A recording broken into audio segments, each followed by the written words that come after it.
Pleasant Mistakes, the brand. So this is a brand that's been, I'll say, in the making for the past 3 years, just developing my different skills, the different projects that I wanted to work on, and through all of that, I've created Pleasant Mistakes, which is basically a brand that focuses on reevaluating our mistakes, the way we view mistakes, through different fashion projects that I'm going to create. I came up with the brand name. I was watching a video on YouTube, and one of the guys, he's like this wealthy guy, he has a tennis court in his home, and he was just speaking, and he said the term Pleasant Mistakes, and it just stuck with me at that moment, And at first, it was going to just be a collection for a brand that I started a while ago, just the Pleasant Mistakes. Within it, I was going to have different, designs that represent pleasant mistakes and stuff. But then I decided this could be his brand as itself, So I just saved the name and turned it into its own brand. The logo. So it originally came from a shoe design I was working on. Basically, the lines on the side of the shoe, I was just playing with little arches and stuff. And, I just let it sit for a few months. And when I came back to it, I was like, oh, this is a cool little design in itself. So I took that design and just put on like a blank page. And I realized I might have a little something here, That's basically how the origins of the logo itself. It's not really a logo that's synonymous with the brand. Obviously, the M, that can stand for the M in mistakes part, I feel like really portrays the style because it kind of has like a little shoulder arch that makes like it's having fun, Yeah. And I could play with the different colors within it. So that's really why I went with the logo itself. Great question. So basically the setup of the releases and collections are going to go as this. There's going to be 3 different ways I'm going to do it. One, I'm going to have overall collections. And these are going to be more theme-based, where I'm going to choose like a topic, design around that topic, whether it's using t-shirts, pants, hoodies, sweaters, shoes, anything like in the clothing realm, I'm going to use it as like my canvas. Number 2, I'm going to do collabs, collabing with different brands, different companies, ones that I feel like really go along with the philosophy that we're doing at Pleasant Mistakes. Number 3, last one, is going to be not on theme base, but just individual pieces that I might just create just randomly. It might be a cut and sew jacket that may not have a theme related to it, but it's just going to be well made. The color is going to be right. So stuff that's not really theme based. So those are three stuff. Quality versus design. Question. Yes, this is a big conversation, a big concern that I see. A lot of up-and-coming brands, they're so caught up on getting the best quality they can find, whether it's the best 100% cotton t-shirt, heavyweight t-shirt, the best hoodie. They want the oversized, big hoodie, the best sweatpants. In my honest opinion, I feel like if you focus more on your actual designs that are put on the t-shirt, I feel like people will really mess with you way more. You come with more unique, better designs. And once people can support you and the money comes in, then you can actually upgrade your quality.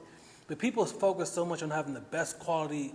I mean, I've seen some best quality hoodies out there, and my hoodies aren't even close to their quality, but I know my designs are better. So people should really focus more on, the design aspect and the brand philosophy and stuff like that. All Style 1301 is like the best quality for the best price. Start there, work your way up to Los Angeles Apparel, which is a very high quality t-shirt brand and stuff like that. But that's my take on design versus quality. And then where I feel like people's inspiration for their designs should come from, 2 things. Number 1, I understand that not everyone is a designer. Not everyone could, graphic design or pick up an iPad and create some stuff. that's fine. But if it's your brand, you should have an idea of the direction you want to go and the things you want to create. So get with other designers, I think it's Fiverr. You can hire graphic designers and stuff to really play out your vision, And I think depending on whichever role you want to take, it should always come from, like I said, your brand philosophy and just from within, I see a lot of people put their own little twist on other brands out there, whether it's placing their designs in different logos or stuff like that. It's cool to start off like that, but at some point to really separate yourself from the competition, you got to come with some original things. So basically with this design, as you can see, it's basically a combination of mixing, love and money together.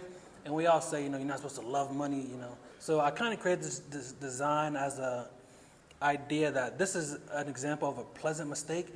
Obviously, we all love money and we chase it, but it can also hurt yourself, hurt your mental, hurt your emotional. But the reason why it goes under a pleasant mistake is because we all want to make money. We all want to have a nice life and get rich, So I kind of am advocating for people not to beat themselves up over chasing money, but also know it's okay to want to live a good life and want to, really work for money, make a lot of money, be happy with money. This design came from, there's times when people get in their feelings and stuff, women, relationship problems. And it's basically a 2-line poem, which is called a couplet that I created. And it basically just represents, someone can be far, far away from you, but when you really have strong emotional feelings for them, you can feel them so close, like they're not that far. So the poem itself is, to be so far, but felt so close, you remind me of the sun. So kind of like the sun in itself is millions and millions of miles away, but we can still feel it like it's maybe like a couple feet away, So that strong, powerful connection is what you have when you really have deep feelings for someone. So one of my favorites is by Shakespeare, and it's, "For as the sun is daily new and old, so is my love still telling what is told." And I think it really represents a good couplet, 2 strong lines that really resonate with each other, which I feel like the one that I created is on the same level. Okay. What is creative engineering? So creative engineering is an engineering discipline that I wouldn't say that I was the first person to do it, but I would say I'm the first individual to put a name on it, really start pushing it, But basically, creative engineering is using your creativity in different creative fields, Whether you want to do stuff in music, you want to do stuff in art, graphic design, animation, painting, stuff like that. You can apply your creativity in each of those different fields, Personally, I call myself a creative engineer because I don't want to just be labeled into one box like graphic designer or fashion designer, I want to do many different things. And for someone in the creative field to just stay within one box is so limiting.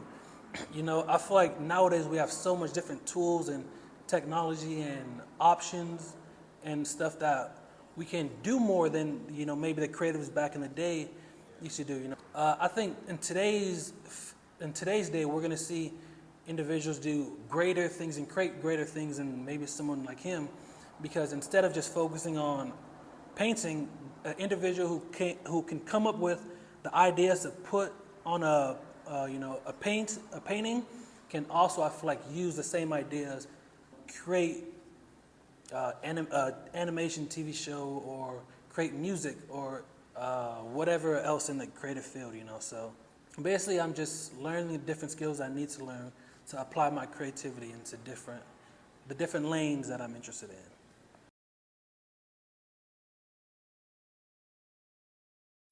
Negative opinions, man. At this point, I don't even process negative opinions anymore. I understand that everyone's welcome to have their own opinion on whatever they want, and that's fine with me. I have my opinion on certain things too. I deal with negative opinions. First, you're going to have some haters, you're going to have some supporters, Some people in the middle just don't care. That's life in all aspects, you know. But the way that I specifically deal with them, first I always take a minute, think about it. The individual who is saying that negative, criticism, I ask myself, in 5 months, am I going to know that person? Or am I even going to care about that person's opinion? 99.99% of the time is no. You know, a lot of times it might be comments of individuals who just love hating. And I understand that sometimes it can hurt you in a sharp way at first, but take some time to really understand that in 5 years, that person's, they're going to be nowhere when it comes to your brand and stuff, you know. Their opinions don't matter, so understand that at the end of the day, if you like it, it's making you happy, continue to do it. You're always going to have people who are going to be naysayers in your life or give their judgment. Don't care about it, you know. And to take it one step further, I even don't listen to the good opinions that people give, you know, because I don't want it to make me too prideful or, you know, make me too, oh, yes, I'm doing good. I know I'm doing good, you know. Whether you like it or not, I know my work is good, and that's all that matters to me.